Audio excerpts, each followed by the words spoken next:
My name's Charlotte, and I work at the university, predominantly in the Institute for Contemporary Arts. And today, up until now, I think I'm right in saying we've mostly focused on the creative work and developing the creative work, yeah? And so what this panel is about is really thinking about what it takes to get that creative work out and to develop a career as a dancer. So we've got, or in dance. So we've called this session Making It Happen in Dance. And I guess basically the questions that we've got for our panel are all around that. How do you do it? How do you make it happen in dance? What's the roots and what do you need? So I'm not going to introduce you because I think you're going to do a much better job of that yourself. So if I can ask each of our panel members to a quick introduction, who you are and what you do, a little bit about yourselves, starting with Hannah at the end. Yeah. So my name's Hannah Robertshaw and I'm the artistic producer at Ludus Dance. And my job is basically to look at all things creative for the company and plan with Di, our CEO, what we do and how we do it and who we do it with. My name's Dan and I'm a dancer with Kanduko, and their assistant creative producer. My name's Kip and I am a freelance dancer and I've worked for a variety of companies, mainly focusing in dance theatre. I think that's about it. Hello, I'm Nadia. I'm Kanduko's producer, a role that has evolved out of me being the head of touring and marketing and probably also representative on how the company works and I guess the landscape we're working in. And I work with the artistic directors and the executive director on, I guess a bit like Hannah, who we're working with, what do we do, how do we do it, and help make all that happen. Fabulous, thank you. I should also mention that we've got Holly and Jonathan here who are doing the visual minutes of the conversation that's going to take place this afternoon. So how it's going to work, I've got a set of questions for our panel guests and then hopefully we can have some questions towards the end from the floor. So the first thing I want to ask you is kind of, in what you do, where did it all start for you? How did you know that this is what you wanted to do and how did you get going? Anybody can start that off. I can start. I always knew I would not be on a stage because I'm afraid of being on a stage. But I always liked being, I guess, involved in creating performing arts. I'm interested in what happens when people are in a room together. Yeah. I studied arts management in Liverpool after doing a theatre and cultural degree in Germany. And I guess throughout the years I became more clearer what I'm good at, what I like doing. So having been with Kanduko more or less for 7 years and initially starting out being very specialised on marketing whilst I was also producing other live events, I became more interested in working more directly with the artists and also being curious on the relationships and the importance of different partners and how they can, I guess, make work happen. Mm-hmm. And have done quite a bit of freelance producing in the last few years. I've worked with younger artists, but I've also realized that I'm very much interested also placing work that's already quite mature. So I've worked with Nigel Charnock on his last productions called 10 Men and really facilitate the process of he knew what he wanted to do and how do we get to doing that. And I've been doing tour producing for Sattlers on projects, so it's been a long process on finding out what I'm good at and what I enjoy doing. And anyone else? For order's sake.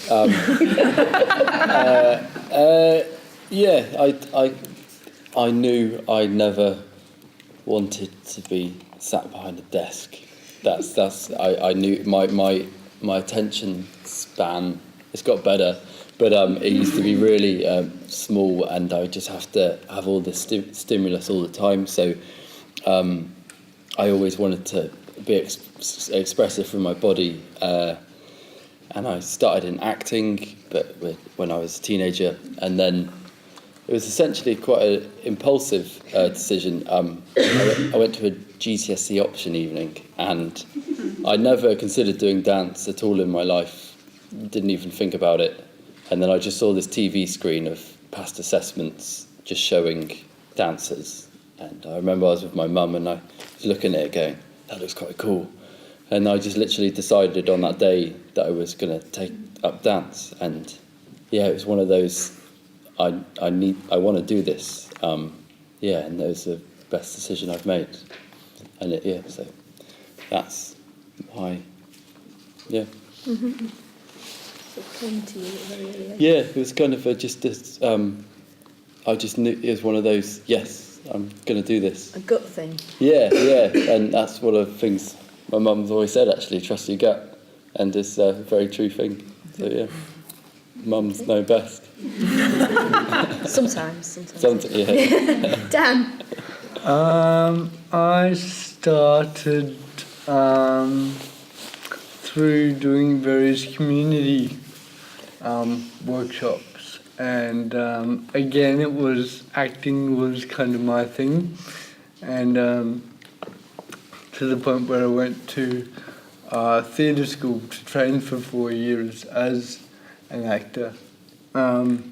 And it was through my acting training that I discovered this thing called physical theatre.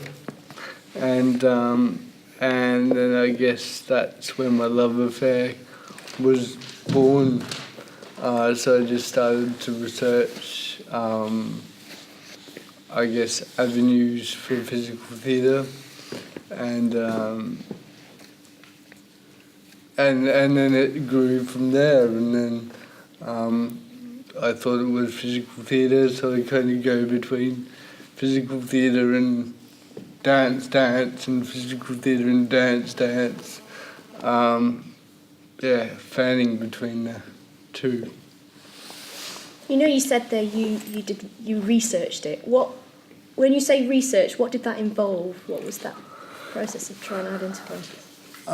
Just going to a lot of workshops, talking to a lot of people, and just giving, when I was really young, just giving everything a go, and just going, oh, this isn't quite for me, or, and that's the incredible thing about what we do.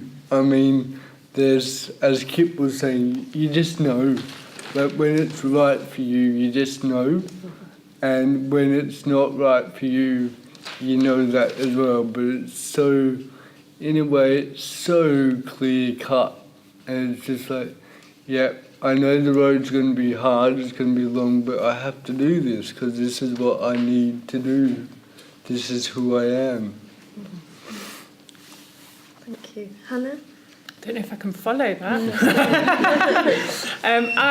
I started dancing at a really young age, and always loved to move and always loved to dance. And when I was about 15, I did work experience with a community dance company down where I lived, and I thought, oh my God, they're dancing with all these people that all these different groups of people, and that really inspired me. And I think I decided at that point that it kind of informed my belief that dance is for everyone, and dance should be accessible, and everyone should get to experience that positive feeling that moving can bring and being creative can bring. And then I went and trained as a dancer, and in that training decided that I didn't have the same drive as a lot of my friends who wanted to perform and be on the stage, and that really didn't interest me at all. I wanted to think about dance in other contexts and how I could use dance in other ways.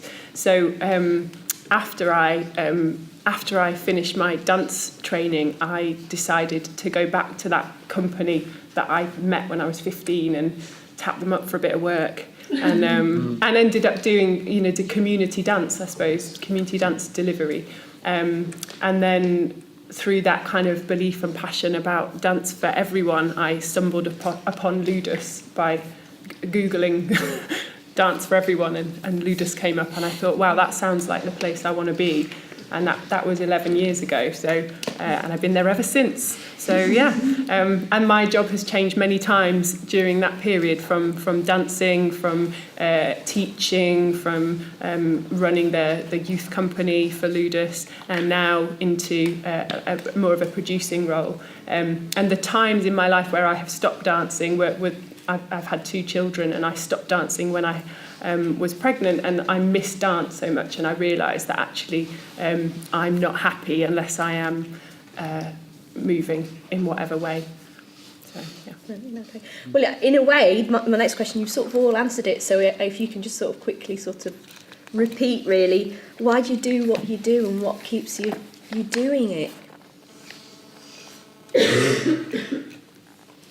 Is that for me? For all of you? Anyone? I mean, I'm looking at you because you've kind of just really Yeah. said it, I guess. Yeah, I mean, I think exactly what I just said, that I only realise how much I need it when I'm not doing it, and when I'm doing it I maybe don't realise how important it is. But in the times in my life where I've stopped, I've not felt as happy or as fulfilled or as at ease with myself. So I think, dance for me is always it's my home. I feel comfortable when I'm back in that context, and it doesn't necessarily mean that I have to be dancing, but I have to be seeing dance, but I have to be in that environment to feel that that's where I should be. That didn't make any sense. There we go. No, it resonates with something I heard somebody said. It for an artist. If you don't feel like you would die if you stop doing it, you shouldn't be doing it. There's a lot of double negatives in there, but basically it's that kind of thing. Is I have to do this, I have to do this thing. Anyone else, like, if you just want to throw in anyone else? I get bored very easily, and I like the environment of working in a. It's very fast. It's very intense at times, but incredibly rewarding. Yeah. And to be honest, privilege, like the people I work with. Don't work with people you don't like. I mean, this is the really simple things. Create an environment you're happy in, and that's what motivates me. I feel a responsibility, I guess, sometimes. Yeah, I'd rather maybe sit and have a coffee, but I know if I don't do it, I'll disappoint the people I like, or I want to make it happen. I want to get the pride as well. Yeah. So your motivations around people and yeah, knowing that you've done a good job. And I mean, it's a fantastic career. It's a privilege to enjoy what you do. I mean, it's hard work, but yeah. But I don't think there's thinking about if I had another career option. There's been so many times where I've just gone, fuck, I'm so lucky. Like, just to, when you look at the bigger picture and you realise where you are and the people you're with, and you're like, oh, wow, this is amazing. And that's come up a lot. And it's a real privilege, as you say, to have that feeling. But also, for me, it's the versatility of the profession that I do. It's like this brilliantly colourful chameleon that's changing all the time, and you meet some wonderful people who are just the most eccentric characters that you would just, I don't know, I don't think I'd ever meet them maybe in another profession. It's I've just met some great people in my time in my career, so yeah. Dan, have you got anything you want to add to that? For me, it's love. Just loving what you do and really loving the people you work with and work for. And yeah, love. Purely and simply. Yeah, cool, okay. So on the flip side then, what are the sort of hardest things about it, and how do you get through those things? How do you navigate your way around them? What are the challenges? Everybody again. I think right now in the current kind of climate and context and everything that's going on politically, and the one of the hardest things is feeling like you're constantly having to fight for money, for space, for time, for people, and I think that and that kind of finding that way to kind of articulate what you do so that someone will give you money to do it, because if you're working in the profession, we want to be able to pay the people that work in that profession, and that that can feel that's become a real challenge, that there never feels like there's enough time, and it's learning to write funding applications and that kind of thing. Yeah. With the time thing, how do you cope with that, always being challenged by not enough time? I think I've just learnt to accept now that that's something about working in this industry, is that because things move on all the time, and that's the thing with creative people as well. They're always moving on and looking to generate new ideas and the next project or the next big thing or the next festival, the next event. So I think, and there never really seems to be a point where you just get to sit back and relax and reflect on what you've done, and because it's always about what the next thing is. But maybe as much as that can feel like a strain and a stress, maybe that's also what we actually thrive in, that environment of being having to be constantly creative with our, not just through movement and choreography and things, but through our thoughts and our ideas and the sort of work we're thinking about generating or the projects we're thinking about doing. So for me, it's that's the biggest challenge, probably. I think it's this challenge of juggling a lot of things, and I guess especially for performers, it's this kind of what we now call a portfolio career. You do to really, even if you're a full-time dancer, our dancers are on contract for 35 weeks of the year. Yeah. They do teach, they do other projects through Kanduka. We do generate additional projects.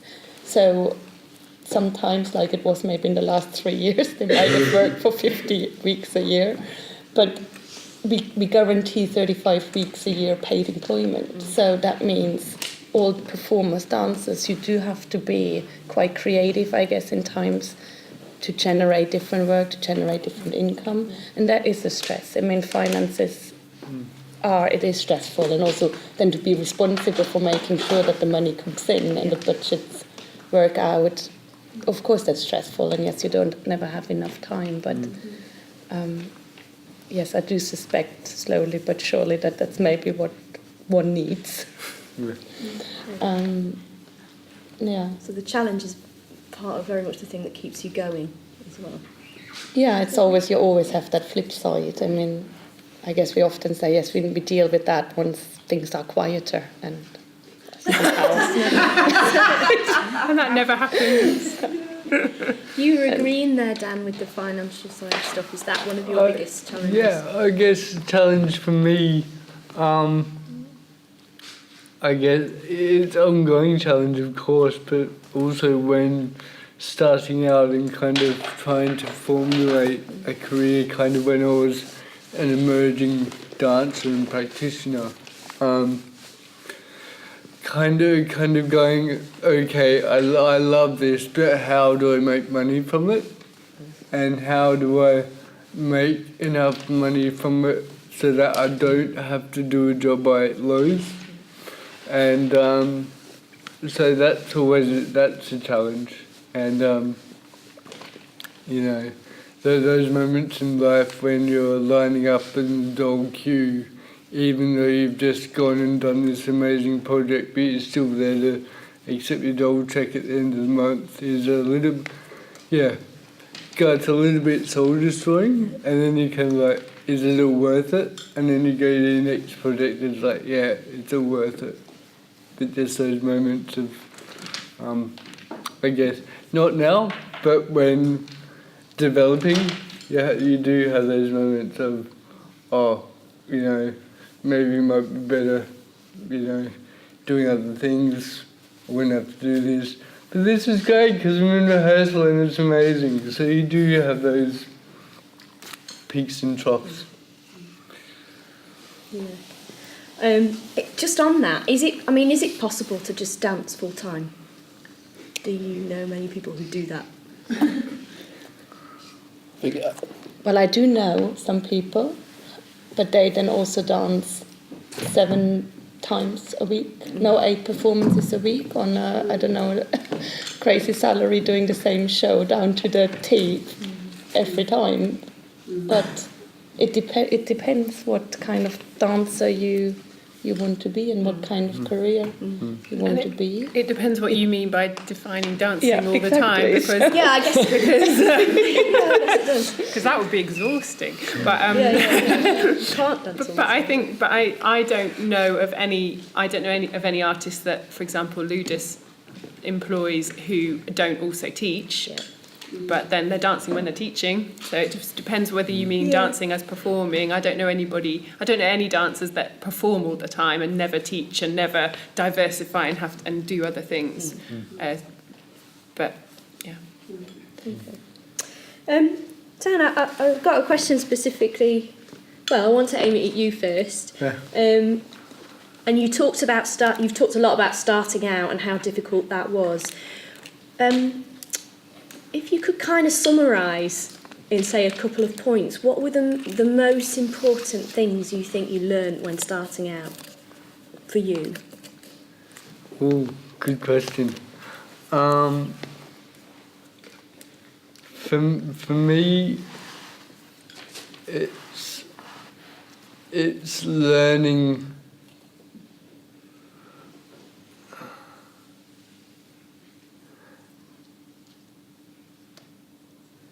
Yeah, I guess it's about learning what it is you really want to be doing, and then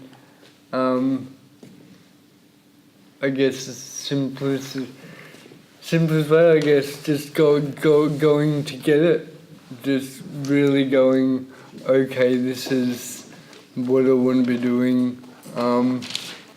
How do I attain this thing? That is sort of out of reach and sits in the distance for a while. But how do I get closer? And for me, it's about not being scared at any stage in your career to ask questions, because there'll always be someone who will provide an answer. And beauty of people in the arts, no matter how successful they are, they all started somewhere. They all had to start. They all had a beginning. They all, it was never easy for any person working in dance or in the arts. But it's just about not shying away from that, and not shying away from going, I think you're amazing. Can I work with you? Because sorry, I've got a quick story that leads on. Is that okay? Yeah. I was interested in just having an email conversation with Adam Benjamin, who started Kenduko, and with Celeste Dandica. And I wrote to him and just sent him a video back way when, and said, look, I'd just love to get your advice and hear from you, and to start a dialogue with you about me and about you, and let's start talking. And then I didn't hear anything from him, and I was like, oops. And then I got an email from Adam saying, Kaz Langley has just opted out of a project with Scottish Dance Theatre I'm doing next year. Would you like the job? I'm just like, sure. I've never met you before, so the first time I met Adam was first day of rehearsal with Scottish Dance Theatre. So yeah, just if there's anybody out there you want to work with, just drop them an email, because that started my whole career, and that's why I'm here. Anyone else got any Go and Most see important work. lessons, go and see Go and see as much work as you can. I think that's so important. Also, not just dance. Go and see any kind of performance work. Get ideas and just talk to people. Ask questions, listen, and don't take no for an answer. Persistence. Yeah. Kit. Hello. Oh, answer. Yeah. Yeah. Most important things. Back in the room. Yeah, it's learning. It's something to do with the information you're given in your if you had a training as to become a dancer. The information you're given before you graduate is really important, and I wish I had that before I graduated. Of the realistic elements of what happens when you graduate, and it's not pretty, and you're going to struggle, and it's going to be really an uphill struggle, it's going to be hard, and you probably won't be in work for the first year or whatever, and it's going to kind of mess with your head. And I wish I was given all of that information before, and in a way luckily I spread my tentacles out before I graduated, which is a really important thing, to just know what it's like out there. And it's because I've seen friends who really, because you get to the peak of your body's ready to go out into a professional job, and when that doesn't happen, it messes with your head, because it's like I don't know, if you're in prison and then you get out of prison and it's like, what's that thing? What's that thing? I was thinking shock, but Wait, there's that where you're institutionalised. a little bit like that, but maybe not.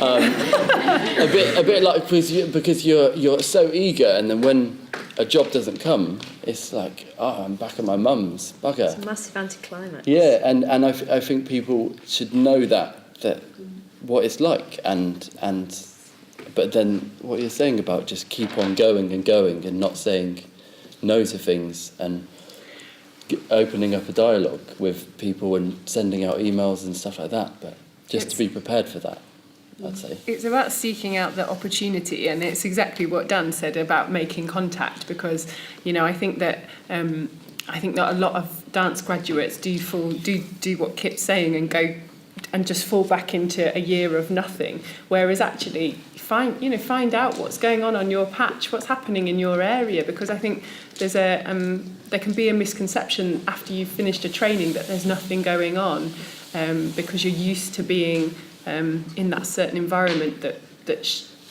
kind of spoon feeds you a little bit, whereas actually there's, just speaking in the Northwest, Ludus does professional class every week, and it's free, and you can come to it. So, and that's a way to meet other artists that are in the Northwest that you then might do a choreographic project with, or you might end up doing some freelance work, and that might introduce you to different people. So I think it's about being really proactive, and going back to what Dan said, I found Ludus on a Google search, and then just emailed them saying, like, you sound really great, can I come and work for you? And they said no, because there wasn't any jobs, but I just kept badgering for about 6 months, and then a job came up. But so I think it's about being really, really proactive and putting yourself out there and meeting people, because the people that work for those organisations like Kanduko and Ludus and other dance organisations were exactly where you were, 10, 20, 30, however many years ago. So and they're just people, and they'll make that conversation. Yeah. Also do your research. I think people are busy, so if you send an email, Dan, I think you had a specific reason why you emailed Adam Benjamin. You knew about Adam, you knew about the company, you had your facts right. Whereas if I get emails, can you help with this? And I think it's on our website. Or no, I can't, because I'm not a commercial agent. So it's just find out what people are doing. I think that's what I meant. Go and see work, go and talk to people to really find out what's going on before. Fantastic, thank you.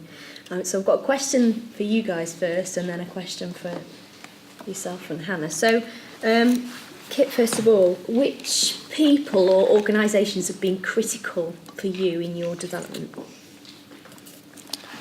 The first person that comes to mind is a gentleman called Luca Silvestrini of Protein Dance, and he was pretty pivotal in where my just starting my career basically, and I have thanked him for basically taking a risk with me, because I had just graduated, and he saw a seed, something in me, and it was a risk because he could have taken on a professional dancer who'd had 3 years or more experience, whatever, but he just took me on, and then from there, through his guidance and nurturing and all of that, he kind of built up the career I have now. So him for just taking that risk. And who was he? What did he do? Protein Dance. Oh, is it Protein? So this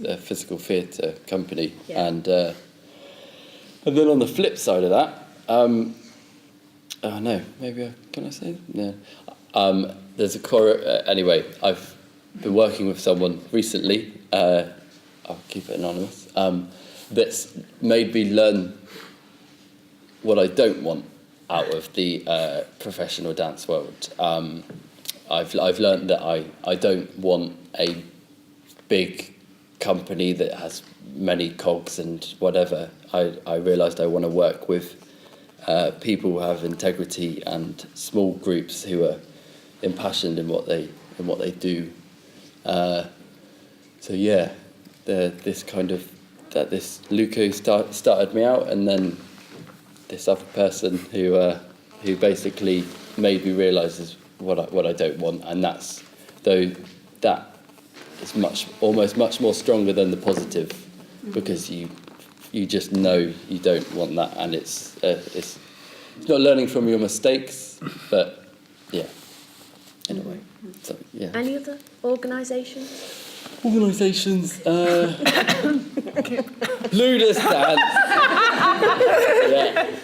Sorry. Ludus, thanks. Very. Ludus Dance. Okay. Indeed, Ludus Dance. No, yes. As I said, it's all going to sound forced and contrived now. It is. No. On a genuine note, this is kind of, went to college in Preston, did A-level dance at Preston, but then met Hannah through Ludus Dance, and did her professional class, and then established a relationship with Ludus, and this kind of brilliant full circle of me being here today. You're in a youth group. In Preston. The Preston. In fact, I think that's when you first met Luca. You were 15. And I brought Protein in to do a project with my youth group in Preston, and Kip was in that youth group, and I've still got photos of 15-year-old Kip dancing in that piece. But I remember Luca saying to me, "I really like that boy in your youth group." I was like, "Yeah, he's really good, isn't he?" And then it was really weird that you two reconnected after you finished at Northern. But all these links but where they started from. Yeah. I apologise for that. That's all right. Dan, Alice has asked me to wrap up, so just kind of quite quickly, who's been really pivotal for you? Where have you looked to for support in developing your career and yourself and your work? Oh, well, that's a huge. But there were loads of people at different stages of my career. But right now, Kenduko is pivotal in helping me to create a shift. And I'm lucky that Kenduko are offering me the chance to stay with what is an amazing company, and to develop new skills in a working atmosphere I just love. So for Nadia and Hannah, how do you support dance and dancers, and why do you do it in that way? Nadia? I did say earlier that would be a question for Stine, how I support dancers or dance. I guess I'm good at organising. I guess I'm good at asking questions. If they want to do something, I ask why. And then I go, okay, and then how could we do it? And I guess put a framework and infrastructure around them through being very pragmatic, good with budgets. I even like them. Very basic things. And I guess I'm good at making connections, being aware of other people who might program certain kinds of work, starting conversations with them about the artists I'm working with, and being a bit of a salesperson at times. I don't mind picking up the phone. It's very simple things, but yeah, it's the kind of initiating conversations and putting the right people, maybe sometimes not the right people, but putting people into the mix that can help make the work happen, but also get the work out there, show the work, and then I guess, in essence also, market the work, sell the work. Yeah. Interesting, Hannah? I think for me it's all about creating opportunity for people, and that in its sort of widest context. So whether it's the opportunity to have studio space to make work, or whether it's the opportunity to come to professional class, or whether it's the opportunity through something like dance cuts to network, or and I guess for me and probably for Ludus, the key thing for us is all about progression routes through dance, and starting right down with our youth groups and our children, and thinking about then that being kind of their kind of dancing journey, and not just focusing in on one group of people and saying, oh, this is the next generation of dancers and dance makers, that being dance graduates, but actually feeding people into that route in the first place, and encouraging dance to become an integral part of people's lives and journeys. So yeah. Fabulous, thank you. So just to end then, I guess it's a bit of a summary. Looking back over your long and successful careers, can you give us a quick kind of set of do's and don'ts for people out there who are maybe starting out or trying to stay with it? We'll start with you, Kit. Just a couple. Don't put all your eggs in one basket. It's going to sound pretty pessimistic, but this is going to contradict, but there's other things that feed into dance, and you don't have to be just a dancer. There's an independent artist, which is a term that I like to use rather than a freelance dancer. So you can be versatile, you can change, and if you have this, there's a difference between passion for one thing or just other things feeding in to influence that passion. So, that's did I say a don't? A do. Look outside the box. That's kind of what I would have also said. I guess there's not one way, and some people, yes, they might have known with 5 what they wanted to do. Others don't know it with 35, or 65. So also cut yourself some slack. Things take time. Do say thank you and please. Yeah. Be nice. Be nice. It's a small it's not an industry. It's a small sector. It's not a big world. You come across people more than once. Yeah. When you're starting out or developing, do say yes, don't say no. Even if you think it may not be something you're interested in, just do it anyway, because you may meet a person in that workshop that could change your life. So just say yes, don't say no. Brilliant. Also, I think on that note, I guess with Dan, but also I knew the work of Candico. I liked the company. The role that came up 7 years ago was not my ideal job. Still took it. I know one of she's now not an ex-dance of ours. She's auditioned 4 times. She's worked in the office. She's got, such a brilliant example of persistence, but not she wasn't obsessed, because she's gained so many different skills, which now made her such a fantastic dancer, but also will, now moving out of performing full time. Yeah. It's, yeah. And Hannah, finally. Do look for opportunity, and don't just create things for platforms. Like, create things because you're a creative person and you want to create them. So don't just make things for other people. Make things for yourself. Thank you. Alice, do you think we've got time for a couple of questions? Yes, that's what I was looking for. Has anybody got any questions that you would like to ask? Yes. I just want to kind of bring it to that, like, you know, at the moment we're going through some real big changes in the sector in terms of what's happening in the current, you know, how do we stay positive about what's happened, and how do we maintain a rigor and a sense of, like, advocacy for what's happening to our sector, especially in the Northwest, I guess, because I feel like, me being in Manchester, I feel that there's a lot of vulnerability in this area. And it's about, well, how do we empower ourselves to not be a victim in the situation? I mean, of course, I talk from a very luxurious position because I have a part-time job with Can Do Co, which pays my bills. Any additional freelance projects I take on, good. I found that in the last 2 years, yes, things have been getting harder, but people have been talking more with each other. Yeah.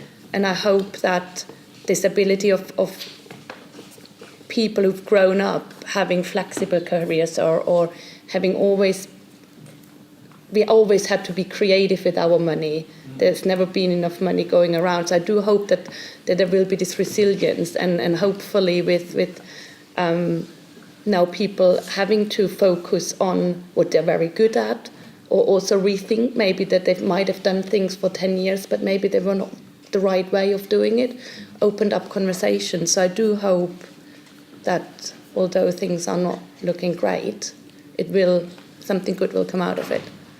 Great believer in that. But maybe that's also blind optimism or naivety, I don't know. We will see. I think it's about looking outside the sector as well, and also looking not just looking at intercollaboration and to working with other organisations and with other people and with other art forms. So not just looking into dance, but looking out to theatre, to music, to visual art, to and even wider than that, to keep what we're doing fresh and exciting, and also to look for other ways to fund what we're doing, and to be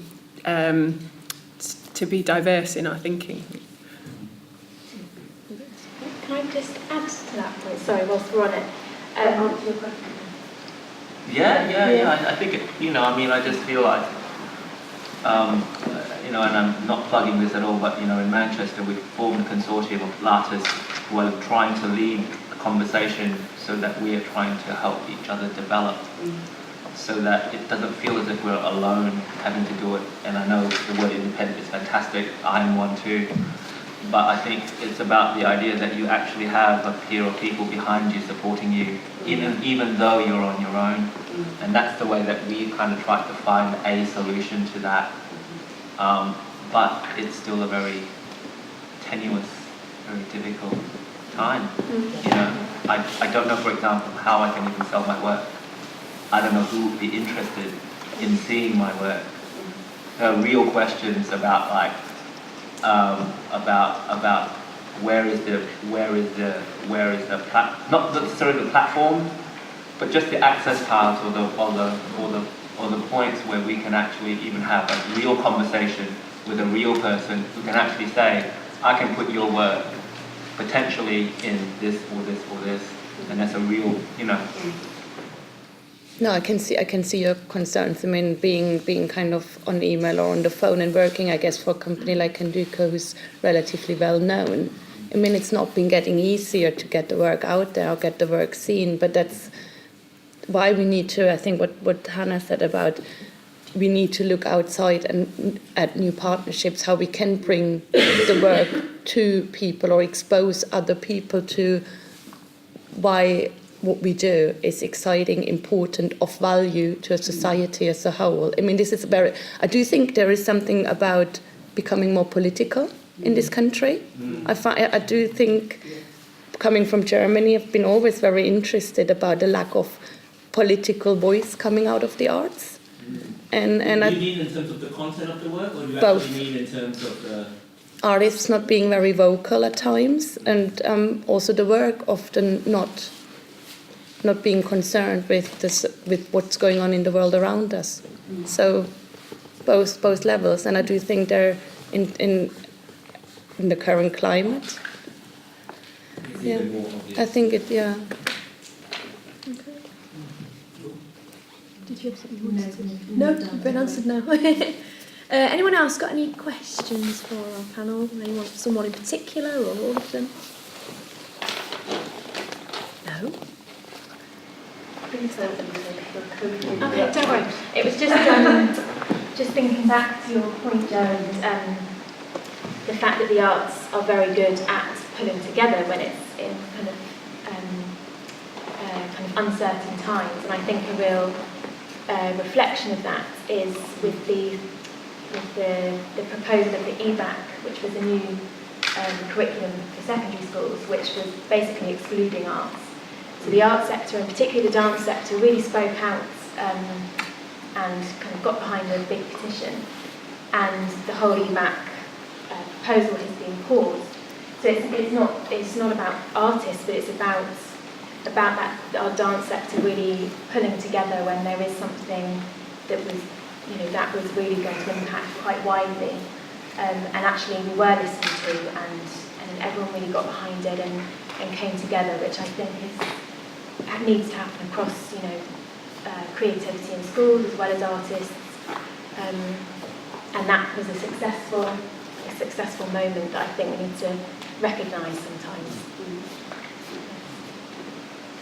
Yeah. I think it's kind of linked to the same conversation, but I agree with a lot of what you said, and in fact, LEAP, which is the organisation that I run, has come out through the cracks of kind of the current climate, whatever that may be, and has kind of, I suppose, tried to create opportunities and opportunity out of that. And there's a really interesting document. We had a symposium here last year called Getting It Out There, and that document is now being published, and I think there'll be a lot of, if not answers, at least food for thought in your questions. And I had something else to say, and then I forgot.